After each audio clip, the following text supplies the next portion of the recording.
The Boulay brothers are at it again, giving us a phenomenal premiere episode to Titans 2. I love how special Titans is in the entire Dragula universe, unlike shows like Drag Race where All Stars is kind of compulsory every year. It loses its sparkle and its luster, its excitement, because we're sort of like, alright, regular season and then All Stars, where with Dragula, they only give us one type of season each year. So we're always looking forward to when we get to see these big players come back. Much excited for this season already. It's off to a wild start. This cast is casting so hard. I have no idea how they're going to bring this down to a winner. With 14 ghouls emerging from the depths of the underworld to come and compete for a new crown, this is going to be a bloodbath and I'm ready for it. The headstones on the main stage were a sick detail and I loved how plus both the Boulays looked this episode. From the intro to when the ghouls walked in to the final floor show looks, Drakenswan turned it out. First in the room is Frankie Doom from season 1. I just finished watching this for my weekly podcast. Look forward to that at the end of this month. Frankie had a huge storyline going through her season about her professionalism, about her polish.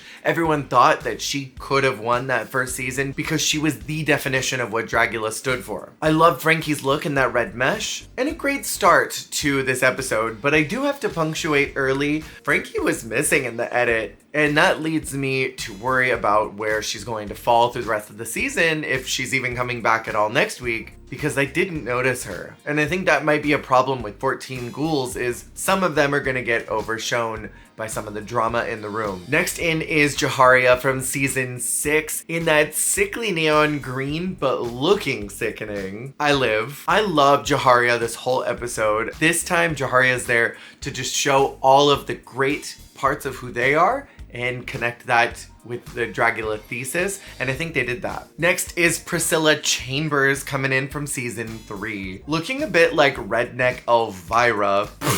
I love Priscilla so much. I loved her energy this whole week. Very excited to see if she goes all the way to the end, as I'm hoping she will. Fourth in from season 3 is Dahlia Black, looking like a variant of the Evil Queen. I am worried about where Dahlia is going to fall this season. A lot of her original storyline was that she was living in Victoria's shadow and she was spending her whole season trying to emerge from that. That hasn't really been a narrative this time around, but I do worry that maybe she's going to push a little too hard in the wrong direction. Next is Cynthia Dahl from season 5, someone who I am obsessed with. I love that she is always referencing Scream Queens, and I can't wait for more references this season. Next in is Blackberry, and I loved this black and purple sparkly number. I liked Blackberry a lot this week. I wasn't a huge fan in season 5, and I wasn't really sure what to expect, but it seems like they've kind of figured out how to plug their personal brand with what Dragula calls for. Next in is JK from season 5. Oh, Jay is gonna bring the drama, and I'm ready for it. There's already a lot of tension between him and Zava, and that I already can tell is going to explode into places that we are not ready for. Speaking of, next is Zavaleta looking sickening in a towel. She is gonna be a mess. Ninth is Loris. Originally, Loris was very messy in season 1. I have a feeling that a lot of things are going to be different about Loris's presentation this time around. I feel like the experience from Resurrection is definitely going to color Loris's character on Dragula, and I have a feeling that we're gonna see something a little different this time around. Much like Frankie, Loris was imaginary in the edit. I don't believe that Loris was actually here. 10th in the room is Disasterina from season 2, bringing in a lot more polish this time around, because initially Disasterina was living up to her name and was just a disaster. I think they look insanely cohesive this time around, while simultaneously looking exactly the same. 11th in is Jade Jolie, giving us the Taylor Swift experience. She says that she and Zava are cool now. I wonder if that will remain. 12th in from season 4 is Sigourney Beaver, someone who I think a lot of us wanted to win the first time around, but a lot of Sigourney's narrative this time is that she's walking around like her shit don't stink, and the ghouls are not feeling that. I do think the Boulets made a very subtle acknowledgement that she is semi-untouchable, because she did get The save this week, which I think gagged Eva in particular, but I think also bolstered the idea that Sigourney has got maybe a plot armor. We'll see about that. I don't want to get too ahead of that cart before I start putting eggs in it, but I think it's possible. 13th in the room from season 3 and Titans 1 is Eva Destruction. Eva has wind and freedom this time around, but I think that Eva might be a little bit too concerned about how they're presenting and might be a little too wrapped up in, well, I don't want to come off as duplicitous, so I'm going to express myself as clearly as possible. I kind of just hope that Eva is Eva and doesn't worry about how people are going to react. And 14th in the room from season 2 and Titans 1 is Abora. The girlies are not ready for her, and there was a lot of confusion on why Abora was here specifically. I think they were less offended by Eva purely because I think they like Eva where they don't like Abora. And as much as Eva tried to hide behind props, don't notice me, pay attention only to her, the focus did turn to Eva at some point in the episode, and there are questions. I would love nothing more than if Abora gets eliminated and then manages to come back next week, but we didn't actually see who's going home. The visuals this season look incredible. You could tell they upped their budget. And the first challenge for this season of Titans is a reimagining of the classic Halloween party from Titans 1. I was so glad they chose to do this as well as make it half look, half performance. A lot of this challenge to me is very whimsical. It's meant to be fun. It's to have a good time. I don't think you're necessarily supposed to come in right away, be any tenant specifically of Dragula. You could come in and do a little more horror. You could go in and do a little more filth. Why are we crying? But this is an opportunity to show a little more glamour and to show a little more humor. And they are specifically told to bring a classic costume, Abora's weird question mark last season. And we are told that a special ghastly guest will arrive, only to find out that is Vander Von Odd who shuts down the building. As soon as Vander walked through those doors, my heart sunk and I thought, great, Priscilla's not winning, Sigourney's not winning, it's over, shut it down. Vander just won by walking in the room, but Vander is going to be the exorcister this time around, which makes me very happy. Vander is gonna bring looks, Vander is gonna bring polish, Vander is gonna bring energy, and I'm so here for it. And they do their first fright feat, which is a game of chance to pull out pins from a voodoo doll, and whoever gets the red tip will get a huge advantage. That advantage is putting someone directly into the bottom up for extermination, which is huge amounts of pressure for you because as soon as you name someone, all eyeballs are gonna be on you, and it's also an opportunity to maybe get out someone who you're not feeling. Dahlia wins the fright feat, and it's established almost right away that she is not feeling what Abora is putting down and does not want her there. I think it makes sense, and it's a pretty easy target to say one of the two returning ghouls is probably the one who should be up for extermination. They've already had plenty of opportunities. If there's a chance to get them out now, let's do it. And they are mysteriously paired off into small groups to perform a number at the Halloween party. For me, there were a couple of standouts in those performances. I love Disasterina a lot, and I will get into their looks in just a moment. But I thought Disasterina came off really plugged in this time around, where the first time around, Disasterina seemed all over the place, a disaster. Eva was totally the standout of her group. I love how she performs, and this is now twice in a row that Eva has done well on episode 1. And then Jaharia and Blackberry were also such standouts in their groups, specifically when Blackberry opened up her hair and pulled out the VHS cleaner. It was all very funny, and I thought that group was one of the most cohesive. But Priscilla, Jade, and Dahlia were a mess. They were so uncohesive, and we are already getting a story that Priscilla and Jade were drinking so much and not rehearsing that Dahlia was left to her own devices to try and learn the choreography as well as the lip sync, and the others were just not present for that. This becomes a major story arc through the entire episode, and it's all he said, she said. We have no way of knowing what's true and what's not, but what we do know is that Priscilla and Jade did not know the choreography. They did not know the lyrics very well, but Dahlia wasn't perfect either. I think that was a very clear bottom group, but the Boulets have a twist for us this episode, which we will get to. This season, they're absolutely leaning into the stories. I think the first time around with Titans, both Drac and Swan said many times they were frustrated with how much the group was overproducing, but the fans were living for how much drama was there. They may not have loved every second of it, but they were living that there was drama. So this time, manufactured or not, the Boulets have brought in groups of people who strongly dislike each other, with Zava and Jay, Cynthia and JK. There is beef in it is prime, and I think the Boulets this season are probably going to lean in on that drama a little heavier than they have before, because that's what the fans ultimately want these days. The Boulets have a great competition layout, and I think they're extremely fair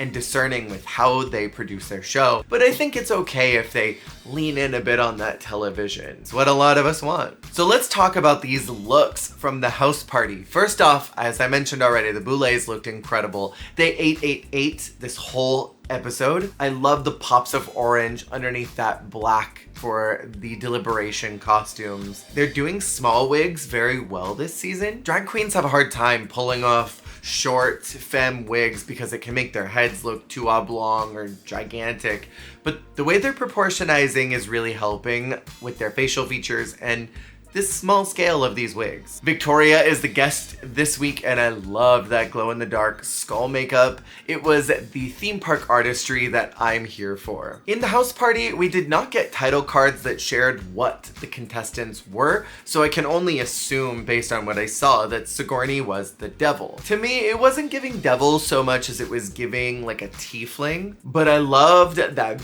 big ass hair. I love that slinky little dress. Sigourney delivers glamour in a way that, quite frankly, nobody else does. She just has that on lock. I wonder if she's going to be able to deliver the other tenants flawlessly in the same way that she delivers glam. And I do wish that on this look there was a little bit of a twist, because last year Eva Destruction did the devil. We got an interesting reveal and a little bit of a sex pot devil. There wasn't really much of a twist on this look, it was just a pretty devil. I wish that it had a punch. Dahlia was what I can only assume the purple people eater based on that horn as well as that very severe blue eye. I think it's an overall confusing look, but I'm not upset about the nicheness of potentially choosing purple people eater. I think anytime you go into a niche variety, that's interesting, especially if it is recognizable enough. But it does beg the question, is that a classic Halloween costume? Maybe for the right circle of people, but is that classic for everyone that's watching? I'm curious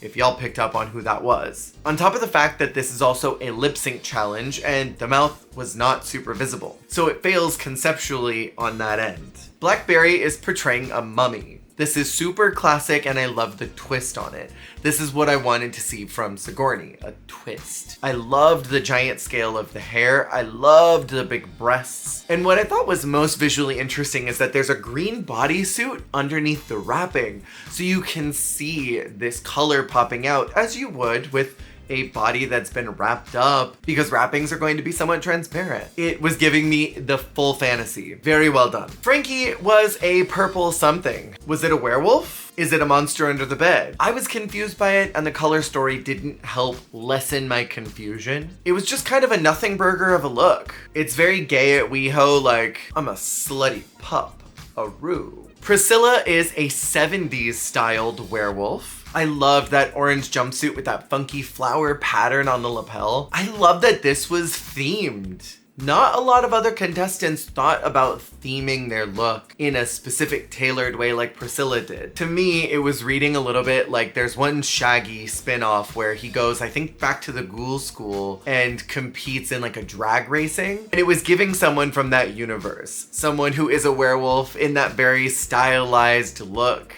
It was cool and I liked it. She did a super solid job in my opinion. Eva is a skeleton. This is bones. I love the glow-in-the-dark bones. There's something that is fun and exciting about this look, but also kind of mysterious. It looked to me like someone who went to the Halloween party and took it very seriously, realizing that everyone was just there to have a good time, sort of like Katie Heron in Mean Girls, dressed up as this very scary character when everyone is just like in cute costumes. The makeup was next level, and that's what I really have come to expect from Eva Destruction. Eva just has this bulletproof makeup that I respond positively to. Disasterina was a sorcerer, and I don't know, I loved this. I thought it was whimsical. I thought it was a interesting focus direction that I was not expecting from Disasterina, because quite frankly, I thought it was going to be a mess. I loved the star detail, and I thought she had this laser precision that really shone through every element of her performance and her look. And even the makeup was super clean and focused. Like, Disasterina is here and with us and plugged into this competition. And I do fear that that will get overlooked because there are so many hard hitters who are all really vying for attention already. Cynthia was a vampire. This is one of those looks that I think just barely missed the mark.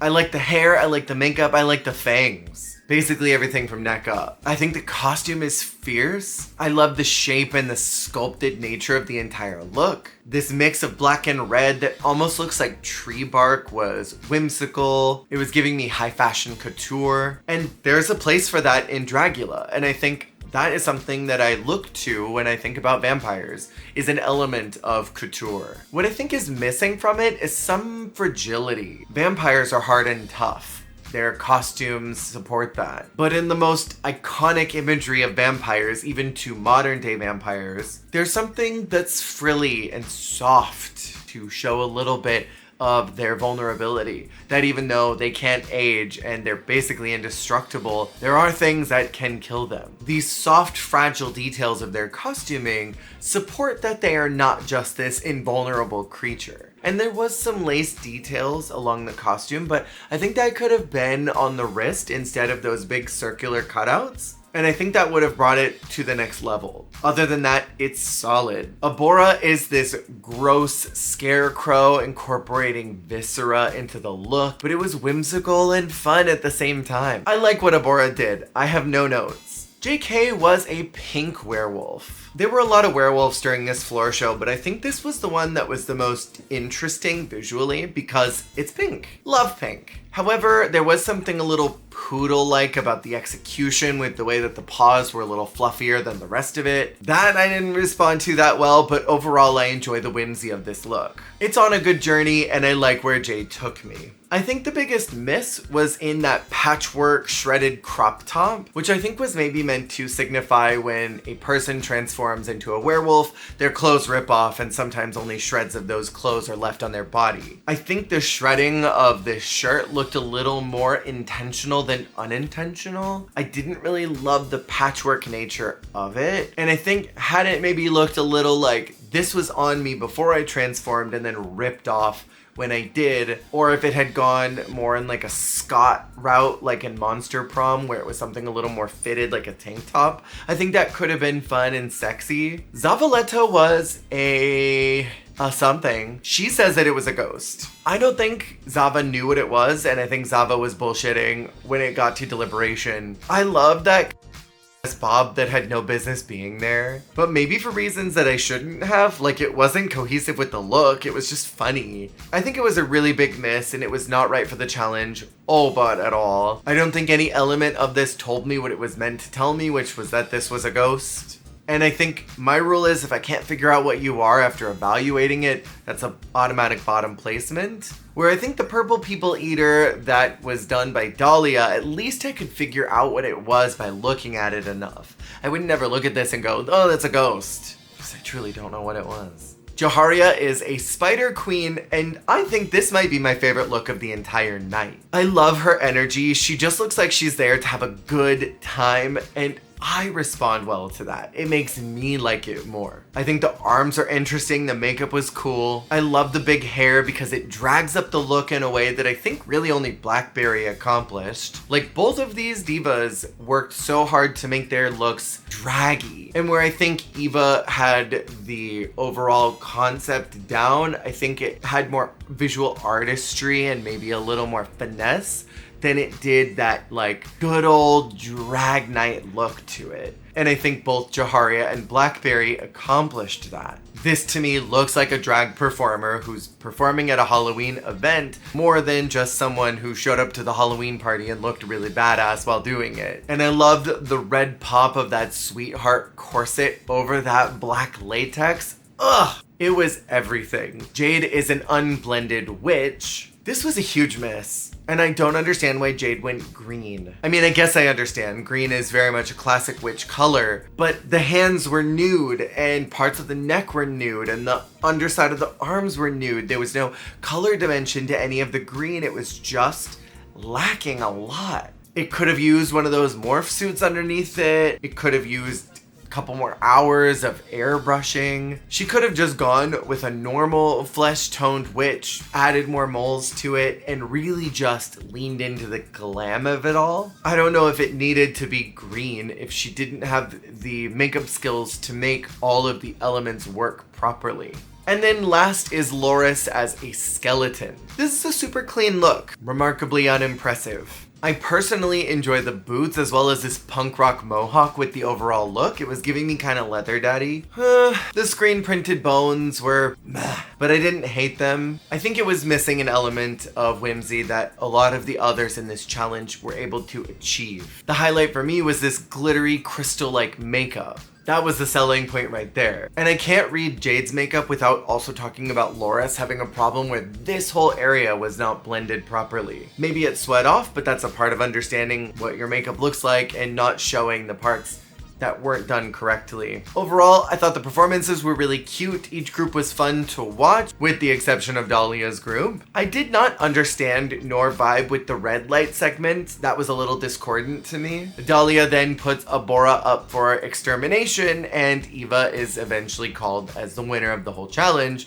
And Abora is given some great praise after basically getting ripped apart by Dahlia, who said that she wasn't bringing anything new, but here Abora was, being perceived by the Boulets as one of the strongest of the night. I think had she not been up for extermination, there was a strong possibility that the Boulets could have given her a win, and it would have been gaggy because if I remember right, Abora was given a win in season 2 and then also put up for extermination. Like, that would have been sickening to do that again. And this time around, they are letting the monsters choose who else will be in the bottom, but they're doing it with a twist. Rather than let everyone dogpile on just one contestant, they then bring it to each group and say, choose your weakest link. This leads to some drama later with Cynthia, because it's between either JK or Cynthia to be the bottom placement. If Jay did the choreography, it is kind of a shitty move to throw Jay under the bus. But also, when your friend is there and you promise to take care of your friend, who do you pick? And I think it shows a great bit of personal integrity that they looked objectively at the situation and said, I love my friend and I care deeply about my friend, but also the work that went in from this other contestant does not warrant me putting them in the bottom. It just wouldn't be right.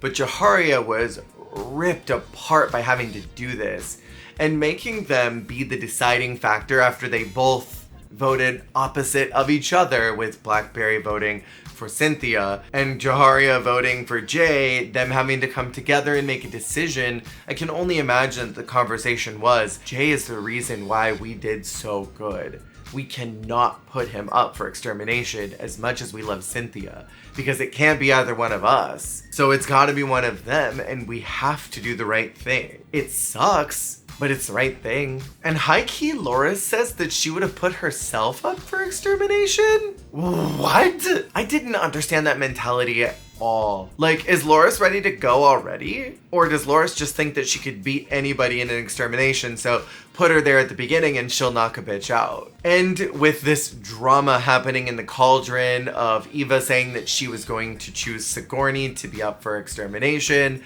only for Sigourney to get a bone thrown at her and saved by the Boulets, it kind of proves to me that she does have a little bit of plot armor. And then this drama between Dahlia and Priscilla and Jade continues. And I think Priscilla made a good point. You shouldn't piss off your teammates when there are only 3 of you, because you only need one person to vote in your favor. And with her pissing off both of them, they're not gonna be like, oh, you know what? Let's vote for someone else. No, they want to get out the constipator. So Dahlia was also up for extermination.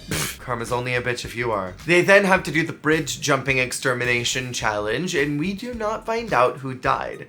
That leads me to think that either nobody did, and no one's going to get exterminated week 1, or they're just really gonna hold out until next week to tell us who it was. It is strange to not have an episode end on someone's death. I get a feeling that no one's going home week 1. I have a feeling that the Boulets are going to say, you all did great, we can't exterminate any of you, because that's what they did originally with that challenge, if I remember right. And my other strong feeling is that either Loris or Frankie are going to be the first out, because they're invisible in the edit. Like, they are not there, and it's kind of confusing to me why.